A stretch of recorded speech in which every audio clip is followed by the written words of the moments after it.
तो हेलो दोस्तों, आप सभी कैसे हैं। आशा करते हैं कि आप सभी अच्छे होंगे। बात करेंगे सीटेट दिसंबर 2024 के लिए सीडीपी की, और ये सीडीपी का चैप्टर नंबर 11 रहेगा, जिसमें हम पावलो का शास्त्रीय अनुबंधन का सिद्धांत, Pavlov theory of classical conditioning को जानेंगे।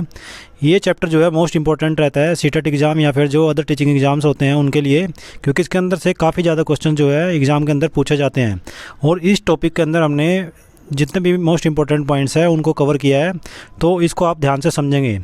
और साथ में ही इससे पहले के जितने भी चैप्टर्स हैं उनका जो है आप उनको हमारे जो है चैनल पर जाकर प्लेलिस्ट से जो है देख सकते हैं। तो चलिए शुरू करते हैं। पावलो का शास्त्रीय अनुबंधन का सिद्धांत। सीटेट और अदर टीचिंग एग्ज़ाम की तैयारी के लिए चैनल को सब्सक्राइब ज़रूर करें।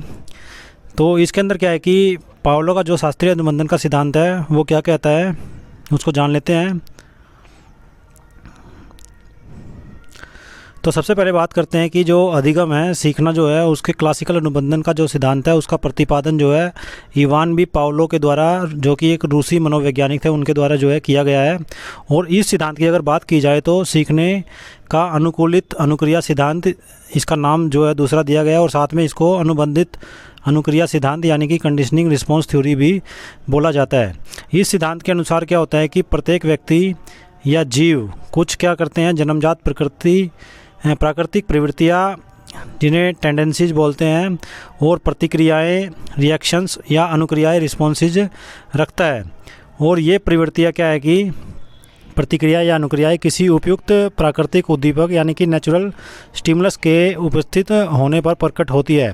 जैसे भूखे व्यक्ति के सामने भोजन आने पर मुंह में लार आना या तेज शोर सुनने पर जीव का डर जाना, और प्राकृतिक या स्वाभाविक अनुक्रिया ये होती है जिनका उपयुक्त उद्दीपक यानी कि भोजन या शोर के सामने होने पर व्यक्ति के द्वारा व्यक्त करना पूर्णतः स्वाभाविक होता है। पावलो ने देखा कि पावलो ने कि जब किसी अन्य स्वाभाविक उद्दीपक यानी कि अननेचुरल, जिसको स्टिमुलस बोलेंगे, जब किसी अन्य स्वाभाविक उद्दीपक नेचुरल स्टिमुलस आएगा ये, तो इसके अंदर क्या है कि को किसी स्वाभाविक उद्दीपक यानी कि ये अस्वाभाविक उद्दीपक यानी कि अननेचुरल, यहाँ पे अस्वाभाविक आएगा यानी कि अननेचुरल स्टिमुलस को किसी स्वाभाविक उद्दीपक यानी कि नेचुरल स्टिमुलस के साथ बार बार जो है प्रस्तुत किया जाता है, तो धीरे धीरे अस्वाभाविक उद्दीपक का क्या है कि स्वाभाविक उद्दीपक की स्वाभाविक अनुक्रिया के साथ संबंध जुड़ जाता है, ऐसा पावलो ने कहा है। तथा बाद में केवल अस्वाभाविक उद्दीपक के प्रस्तुत होने पर व्यक्ति या जीव स्वाभाविक उद्दीपक की स्वाभाविक अनुक्रिया, जिसे अनुकूलित अनुक्रिया या अनुबंधित अनुक्रिया यानी कि कंडीशनिंग रिस्पॉन्स, कंडीशंस रिस्पॉन्स क्या है कि उसको नाम दिया जाता है, या कंडीशन रिस्पॉन्स उसको कहते हैं, ये क्या करता है, देने लगता है, ऐसा पावलो ने बोला है। मैं इसको दोबारा रिपीट कर देता हूँ कि जब किसी अन्य अस्वाभाविक क्या है कि उद्दीपक यानी कि अननेचुरल स्टिमुलस को किसी स्वाभाविक उद्दीपक यानी कि नेचुरल स्टिमुलस के साथ बार बार प्रस्तुत किया जाता है, तो धीरे धीरे अस्वाभाविक उद्दीपक का स्वाभाविक उद्दीपक की स्वाभाविक अनुक्रिया के साथ संबंध जुड़ जाता है, तथा बाद में केवल अस्वाभाविक उद्दीपक के प्रस्तुत होने पर व्यक्ति या जीव स्वाभाविक उद्दीपक की स्वाभाविक अनुक्रिया, जिसे अनुकूलित अनुक्रिया या अनुबंधित अनुक्रिया कंडीशंस रिस्पॉन्स कहते हैं, देने लगता है। तब कहा जाता है कि जीव के लिए कोई अस्वाभाविक उद्दीपक यानी कि अननेचुरल स्टिमुलस या किसी अन्य स्वाभाविक उद्दीपक से अनुकूलित वो हो गया है। इस तरीके से पावलो ने इस सिद्धांत के बारे में बताया है। तो इसमें पावलो का जो प्रयोग था उसको एक बार जान लेते हैं। तो पावलो ने जो है कुत्ते के ऊपर जो है प्रयोग किया था। पावलो का जो प्रयोग था वो कुत्ते के ऊपर था, जैसा कि इस चित्र में दिखाया गया है। चित्र को एक्सप्लेनेशन हम आगे पढ़ेंगे, जानेंगे। तो इसके अंदर से बहुत ज़्यादा क्वेश्चन जो है पूछे जाते हैं। इसमें क्या है कि पावलो ने अनुबंधित अनुक्रिया कंडीशनल रिस्पॉन्स के अपने सिद्धांत को समझाने के लिए कुत्ते के ऊपर जो है प्रयोग किया, और उन्होंने कुत्ते की लार की ग्रंथि का ऑपरेशन किया, और कुत्ते के मुंह से लार एकत्रित करने के लिए एक नली के माध्यम से उसे कांच के जार में जोड़ दिया। इस प्रयोग की प्रक्रिया को निम्न 3 चरणों में हम जो है समझ सकते हैं। वो 3 चरण कौन से रहेंगे? सबसे पहले सर्वप्रथम क्या है कि कुत्ते को भोजन यानी कि प्राकृतिक या स्वाभाविक उद्दीपक मुंह में लार उसके क्या है कि आ गई। उन्होंने बताया, किसने, पावलो ने बताया कि भूखे कुत्ते के मुंह में भोजन देखकर लार आ जाना क्या है कि स्वाभाविक क्रिया रहती है और स्वाभाविक क्रिया को सहज क्रिया भी क्या है कि कहा जाता है। यह क्रिया क्या करती है, उद्दीपक के उपस्थित होने पर होती है और भोजन एक क्या है कि प्राकृतिक उद्दीपक जो है नेचुरल स्टिमुलस जो है उसको माना जाएगा और जिसको देखकर क्या है कि लार टपकना एक स्वाभाविक क्या रहेगी, क्रिया रहेगी, यानी कि नेचुरल रिस्पॉन्स उसके बाद नेचुरल स्टिमुलस के बाद नेचुरल रिस्पॉन्स होगा, ऐसा पावलो ने बताया है। उसके बाद दूसरे चरण की अगर बात की जाए तो दूसरे चरण के अंदर पावलो ने कुत्ते को घंटी यानी कि कृत्रिम उद्दीपक बजाकर जो है भोजन दिया और भोजन को देखकर कुत्ते के मुंह में लार का स्राव हुआ। ये सेकंड जो है क्रिया रहेगी, सेकंड चरण रहेगा, सेकंड स्टेज रहेगी। उसके बाद इस प्रक्रिया में भोजन को देखकर लार आने की स्वाभाविक क्रिया को उन्होंने घंटी बजाने के कृत्रिम उद्दीपक से संबंधित किया, जिसका परिणाम स्वाभाविक प्रतिक्रिया के रूप में हुआ। ये इसका सेकंड चरण रहेगा। उसके बाद आगे की बात करते हैं, इसी के अंदर क्या प्रयोग हुआ, पावलो के द्वारा क्या प्रयोग किया गया। तो पावलो ने कुत्ते पर अपने प्रयोग को बार बार दोहराया। तीसरे चरण में क्या किया, उन्होंने कुत्ते को भोजन न देकर केवल घंटी बजाई। इस बार घंटी की आवाज़ सुनते ही कुत्ते के मुंह में लार आ गई और इस प्रकार अस्वाभाविक या कृत्रिम उद्दीपक से भी स्वाभाविक प्रतिक्रिया या लार का टपकना क्या हुआ, प्राप्त हुआ। तो उपयुक्त प्रयोग में क्या है कि हम क्या जानते हैं, क्या समझते हैं।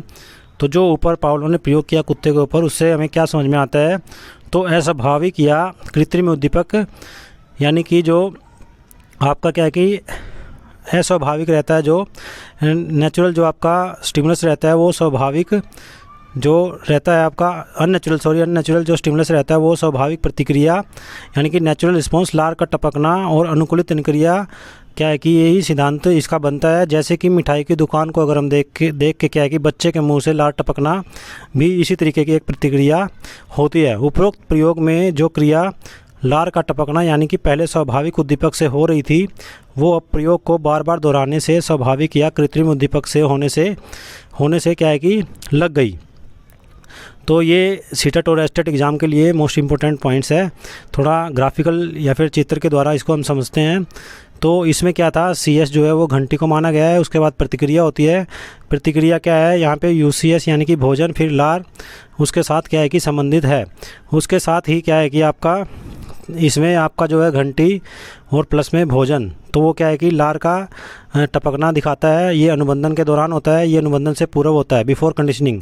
अनुबंधन के बाद की अगर प्रतिक्रिया की बात की जाए तो अनुबंधन के बाद क्या होता है, घंटी, और घंटी के बाद कुत्ते की लार का टपकना इस तरीके से रहता है।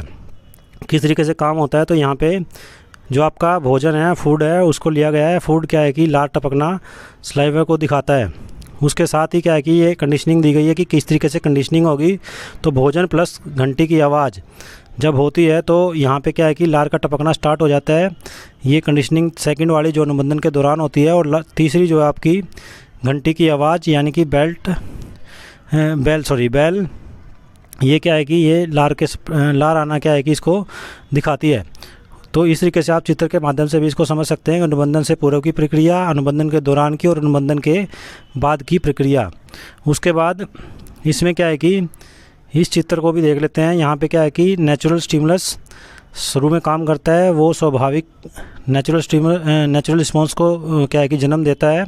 उसके बाद अननेचुरल स्टिमुलस रहता है और नेचुरल स्टिमुलस दोनों साथ में काम करते हैं और ये क्या है कि स्वाभाविक उद्दीपक के लिए स्वाभाविक अनुक्रिया का कार्य करते हैं। उसके बाद अस्वाभाविक अननेचुरल जो है उसको स्टिमुलस को लिया जाता है। तो पहले स्टार्टिंग में नेचुरल स्टिमुलस को, उसके बाद दोनों को एक साथ में, और थर्ड टाइम में क्या है कि आपका अननेचुरल स्टिमुलस को लिया जाता है। कंडीशनिंग के साथ क्या रहता है आपका, पहले नेचुरल रिस्पॉन्स होता है, उसके बाद natural response for natural stimulus, ये नेचुरल स्टिमुलस के लिए रहता है। उसके बाद कंडीशन रिस्पॉन्स बन जाता है, वो लास्ट में वो कब होता है, अननेचुरल स्टिमुलस के प्रतिक्रिया यानी कि अननेचुरल स्टिमुलस की जो प्रतिक्रिया होती है उसके एवरेज में क्या होता है आपका कंडीशंस रिस्पॉन्स होता है। तो इस तरीके से आप इसको समझ सकते हैं।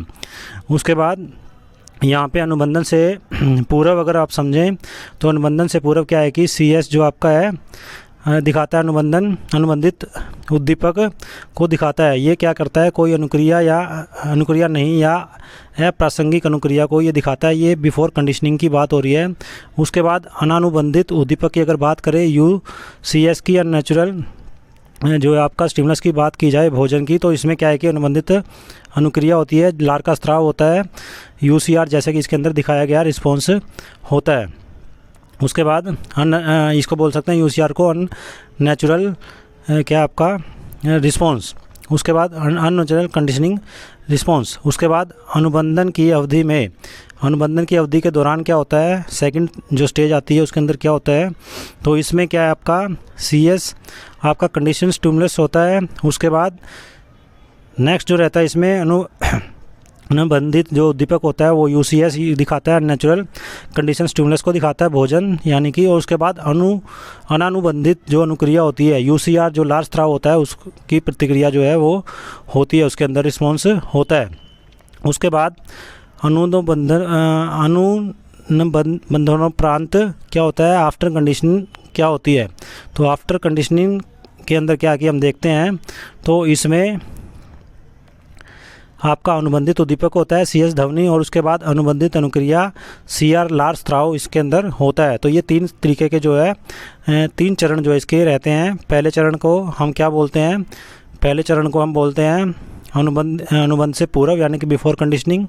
उसके बाद अनुबंधन की अवधि में ड्यूरिंग कंडीशनिंग, और उसके बाद अनुबंधनोपरांत आफ्टर कंडीशनिंग।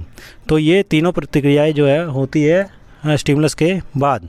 उसके बाद प्राचीन अनुबंधन का चित्रण जो है ये हमने दिखाया इसके अंदर। तो इसमें CS UCS में साहचर्य स्थापित हो जाने पर प्रयोज्य CS के प्रति लार का स्राव करने लगता है, और CS के प्रति यानी कि कंडीशनल स्टिमुलस के प्रति लार स्राव यानी कि UCR अननेचुरल कंडीशंस रिस्पॉन्स जो है वो उसको बोला जाता है। तो इस प्रकार कहा जा सकता है कि 2 उद्दीपकों को एक साथ प्रस्तुत करने पर कालांतर में नवीन उद्दीपक प्रभावशाली हो जाता है। और व्यवहारवादी मनोवैज्ञानिक रैनर और वाटसन ने 11 माह के अल्बर्ट नामक बच्चे पर भी ऐसा ही एक प्रयोग किया था। यह बालक क्या था, जंगली जानवरों से भयभीत नहीं होता था, लेकिन जब एक दिन जानवर के साथ भयानक तेज ध्वनि प्राकृतिक उद्दीपक निकाली गई तो वह डर गया, और इसके बाद वह हमेशा जानवरों के कृत्रिम उद्दीपक को देखकर ही अनुबंधित प्रतिक्रिया क्या है कि उसके द्वारा किया जाने लग गया, मतलब कि वो डरने लग गया। तो उसके बाद देखते हैं कि अनुबंधन की दशाएं कैसी रहती है, कंडीशंस ऑफ कंडीशनिंग क्या रहती हैं। तो अनुबंधन की यानी कि इसमें अधिगम के अंदर अनुबंधन जो है कंडीशंस जो है कंडीशनिंग जो है वो किस तरीके से कार्य करती है। तो इसमें पावलो ने क्या बताया है, तो अधिगम के क्लासिकल अनुबंधन सिद्धांत के अनुसार अस्वाभाविक अनुक्रिया के अनुकूलन के लिए अग्रांकित 4 दशाएं जो है महत्वपूर्ण रहती हैं। ये पावलो के द्वारा बताई गई हैं।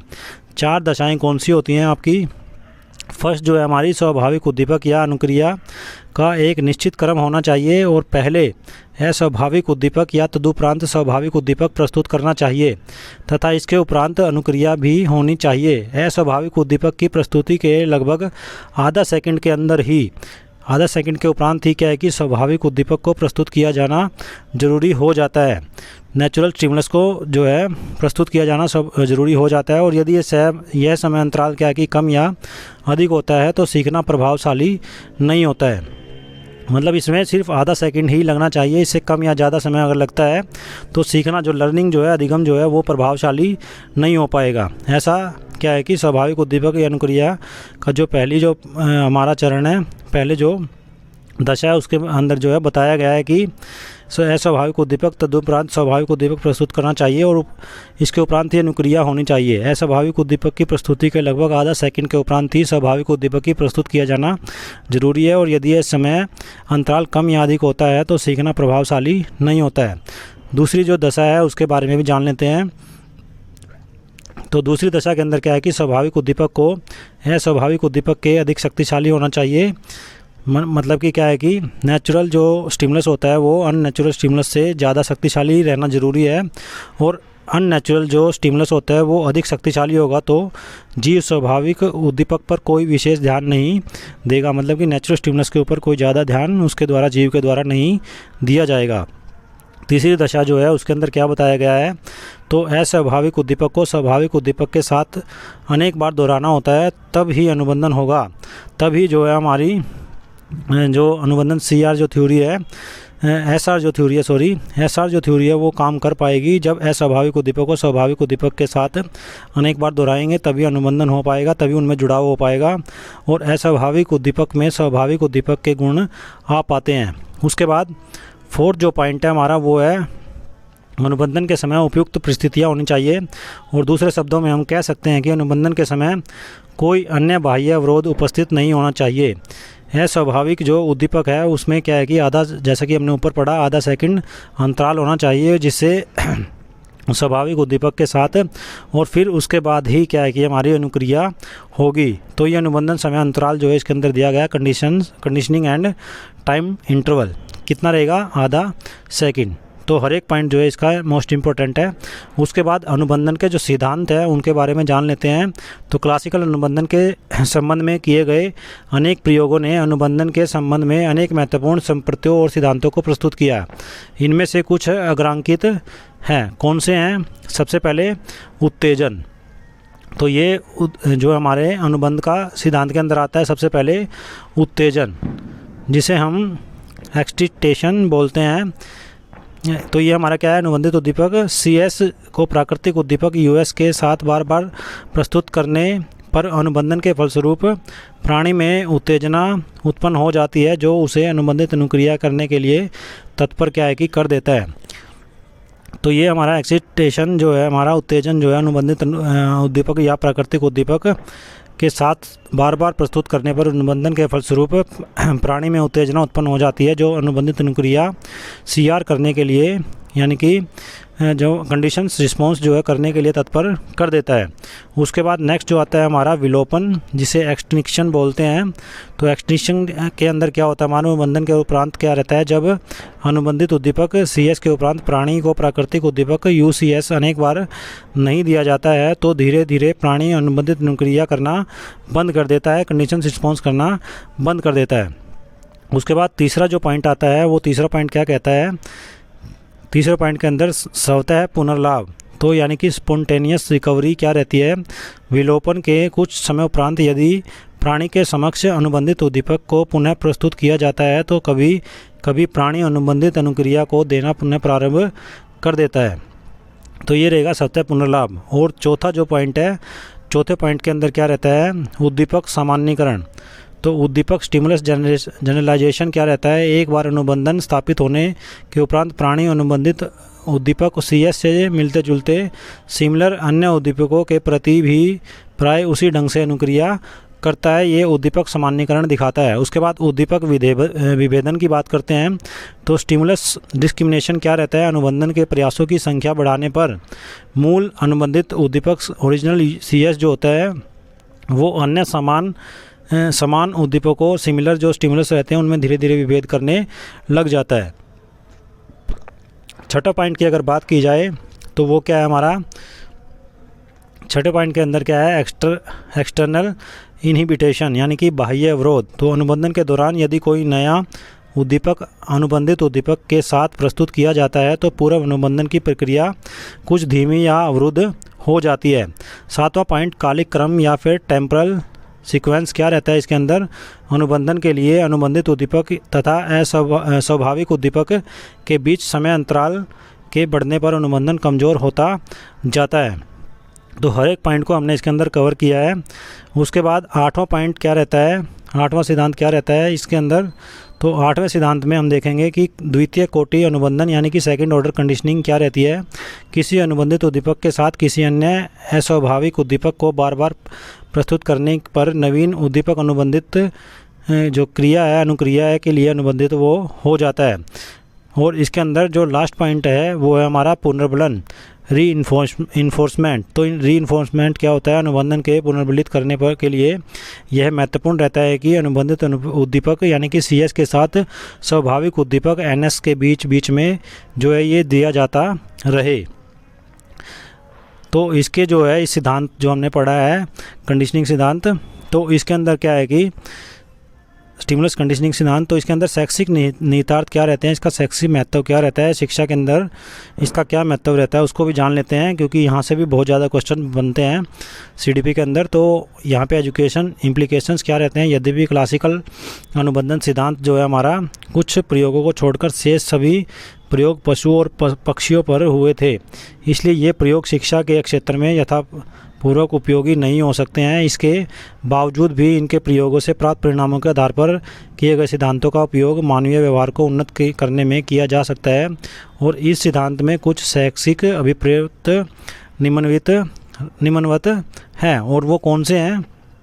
तो सबसे पहले जो बात आती है, बालकों में लगभग सभी आदतों का निर्माण जो है क्लासिकल अनुबंधन सिद्धांत के आधार पर ही किया जा सकता है। स्वच्छता एवं सफाई से रहने की आदत, समय की पाबंदी और बड़ों का सम्मान करना जैसी अच्छी आदतें इसी सिद्धांत का व्यवहारिक परिणाम जो है हो सकता है। बालकों को जो है विभिन्न प्रकरणों को सिखाने में अनुबंधित अनुक्रिया का सिद्धांत अत्यंत महत्वपूर्ण सिद्ध हो सकता है, और छात्रों को शब्दार्थ, गुणा, भाग, पहाड़े आदि विभिन्न बातों को सिखाते समय अध्यापक इस सिद्धांत का प्रयोग जो है कर सकता है। उसके बाद थर्ड पॉइंट, बुरी तथा अवांछित आदतों या भय और असामान्य व्यवहार आदि को समाप्त करने के लिए अनुबंधित अनुक्रिया सिद्धांत का उपयोग किया जा सकता है। चौथा पॉइंट इसके अंदर क्या है, स्कूली पढ़ाई लिखाई विद्वानों व अध्यापकों के प्रति छात्रों का उचित दृष्टिकोण विकसित करने के लिए भी अनुबंधित अनुक्रिया सिद्धांत उपयोगी सिद्ध हो सकता है। यदि अनुकूलन गलत हो गया है और तब व्यक्ति क्या है कि भय, घृणा, अंधविश्वास जैसी अप्राकृतिक प्रतिक्रियाएं कर सकता है। पांचवा पॉइंट शैक्षिक निहितार्थ के अंदर क्या रहेगा, तो मानसिक रूप से पिछड़े व्यक्तियों को पढ़ाने व प्रशिक्षित करने के लिए भी अनुकूलित अनुक्रिया सिद्धांत का प्रयोग जो है किया जा सकता है। उसके बाद क्लासिकल कंडीशनिंग थ्योरी की जो है आलोचना किस प्रकार से की गई है अन्य मनोवैज्ञानिकों के द्वारा, तो उसको भी हम जान लेते हैं, क्योंकि इसमें से भी क्वेश्चन आपका बन सकता है और बनते हैं। पहले भी काफ़ी ज़्यादा क्वेश्चन इसके अंदर से आ चुके हैं। तो इसके अंदर क्या है कि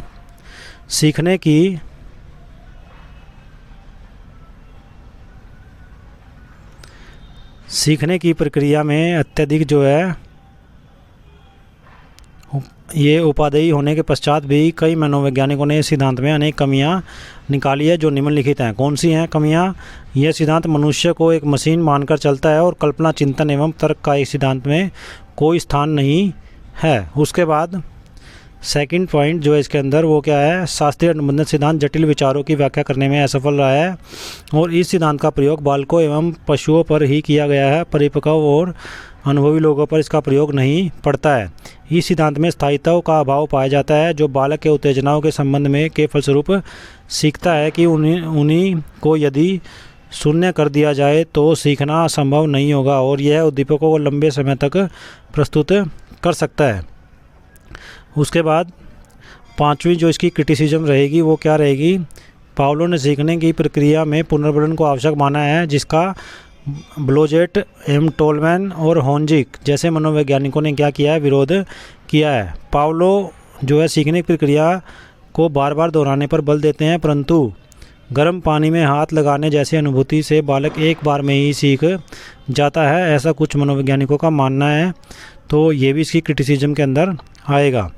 तो इस तरीके से जो है हमने पावलो का जो सिद्धांत है, मोस्ट इम्पोर्टेंट शास्त्रीय अनुबंधन का जो सिद्धांत है, इसको हमने जाना।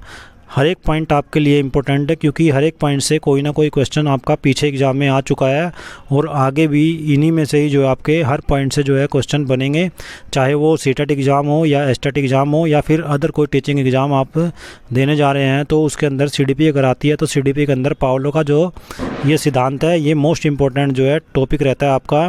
तो वीडियो को ज़्यादा से ज़्यादा लाइक कीजिए एंड शेयर कीजिए। साथ में सीटेट और अदर टीचिंग एग्ज़ाम की तैयारी के लिए चैनल को सब्सक्राइब करें। धन्यवाद।